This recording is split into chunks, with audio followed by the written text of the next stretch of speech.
Ayanokoji from Classroom of the Elite is great at de-escalating situations in order to keep a low profile. This video is about 50 ways to do that and create room for peace in your life. 1. Remain calm even if you're not. You can use any of the 30 strategies mentioned in the latest Ayanokoji video of how to stay calm. 2. Smile. It's a sign of non-aggression, friendliness, and desire to encourage and engage a positive conversation. 3. Give personal space. Beware of the cultural differences in personal space.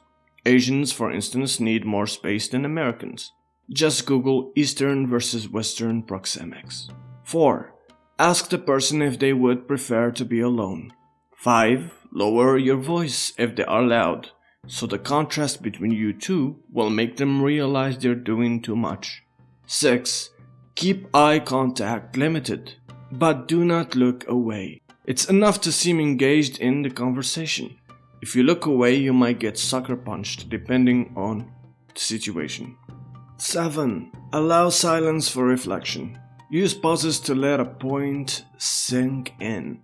It's also a sign that you are listening to the other person and want to hear what they have to say. 8. Use humor to lighten up the mood. You can make fun of something you're both going through. You can use impressions, references, and inside jokes if the person you are dealing with is someone you know. Don't make mean-spirited jokes or extreme sarcasms. 9. Beware how your body reacts. If you are lip compressing, arm crossing. 10. Thank the person for allowing you to be present. 11.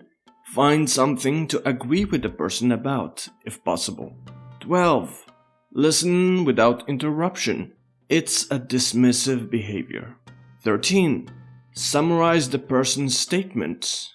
Mirroring what the other person says calms them down, and summarizing their statements lets them know that you understand where they are coming from.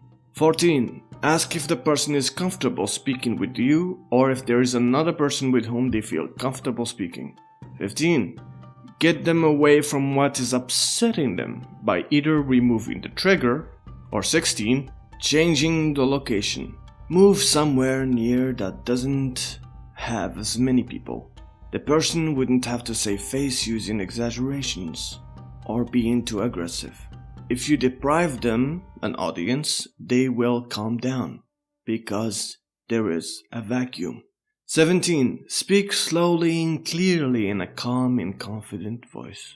18. Use an open and non-threatening posture and body language.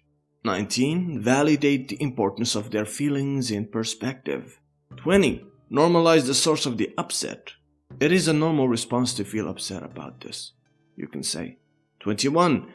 Establish one person as the main communicator rather than several people in order to limit the chaos. 22. Make a suggestion based on what the person needs in that moment and ask how they feel about that. 23. Use minimal encouragers, meaning verbal sounds, to show that you are listening, like, 24. Reward compliance with positive expressions like, that makes sense, or giving a compliment. 25. Ask the person, if I can make this, and this happen, would that make things better for you? 26. Coordinate another time to discuss the issue. 27. You can ask the person to start over and go slower so you can understand them better. 28. Ask the person to sit down. 29. Ask the person to notice the sensations in their body. 30. Use physical touch only when situationally appropriate, like your hand on their shoulder. Lead them to a place where there are mirrors so their self-awareness kicks in and they calm down.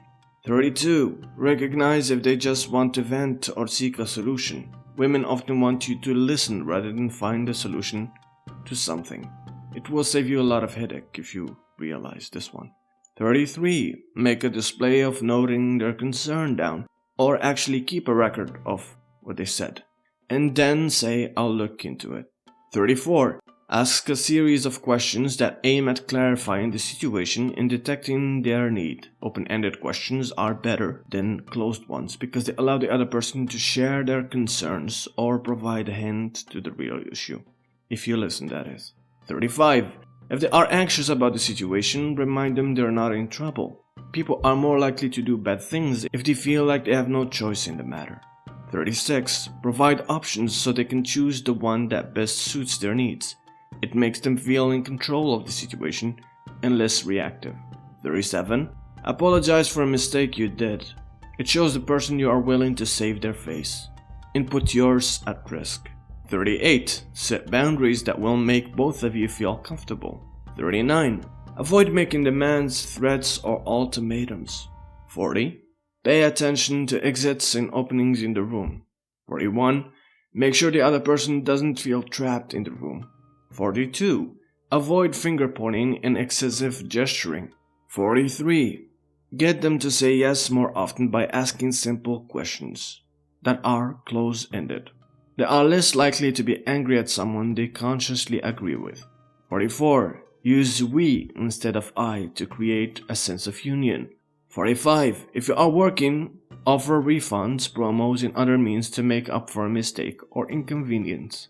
46. Don't make promises you can't keep unless your plan is to never see them again. Unachievable solutions could escalate the issue. 47. Explain what will be done, when, where, and by whom, as a part of you fixing the solution. 48. Do not rush the process of de-escalation. 49. Control your ego. It's not about you. Don't take the situation personally. And 50. Walk away. This is the last solution if the situation is getting too dangerous or unreasonable. Realize that it doesn't make you a coward. Remember that even Brazilian Jiu-Jitsu black belt and 8-time world champion Leandro Lo died because of this. He was neutralized in the head with a gun after he tried to physically de-escalate a situation in a bar. The other person's ego was too fragile and ended up taking his life.